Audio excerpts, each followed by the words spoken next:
دوستو کہتے ہیں نظام الملک توسی عمر خیام اور حسن بن صبا نوجوانی میں دوست تھے۔ ان کے درمیان شرط لگی تھی کہ کون پہلے بڑے مقام پر پہنچتا ہے۔ وقت گزرتا گیا، تینوں دوستوں نے اپنی اپنی جگہ شہرت پائی اور تاریخ میں نام پیدا کیا۔ نظام الملک توسی طاقتور سلجوق سلطان الپ ارسلان کا وزیر بن گیا۔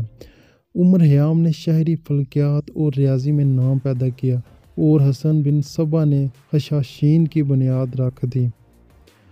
سلجوقوں کی ترقی میں نظام الملک توسی کا اہم کردار رہا ہے۔ نظام الملک توسی نے اپنی وزارت میں مسلمانوں کی پہلی یونیورسٹی جامعہ نظامیہ کی بنیاد رکھی۔ امام غزالی کی یونیورسٹی کا پرنسپل بنا دیا گیا اور وہاں سے شیخ سعدی جیسے طالب علم پیدا ہوئے۔ نظام الملک توسی نے حکومت کے انتظامی امور اور سیاسی دو پیج پر مشہور زمانہ سیاست نامہ لکھی، جیسے آج بھی دنیا بھر میں سیاست پر اتھارٹی کی حیثیت حاصل ہے۔ حسن بن صبا تاریخ کا ایک پراسرار کردار ہے۔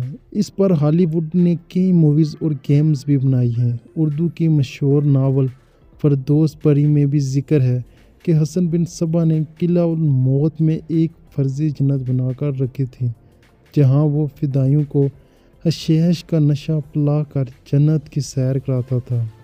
اس جنت میں خوبصورت حوریں، دل فریب وادیاں، خوش نما باغات، دودھ اور شراب کی نہروں سمیت وہ سب سامان تھا جو کسی انسان کو دنیا سے بیگانہ کر دے۔ اسی نشے میں مست ہو کر فدائی حسن بن صبا کے حکم پر اپنی جان دینے کے لیے بھی تیار رہتے تھے۔ فدائیوں کا یہ گروہ حشاشین کہلاتا تھا، جسے انگریزی میں اساسین بھی کہتے ہیں۔ حسن بن صبا نے حشاشین کے ذریعے جاسوسی اور خودکش حملہ آوروں کا ایک وسیع نیٹ ورک قائم کیا۔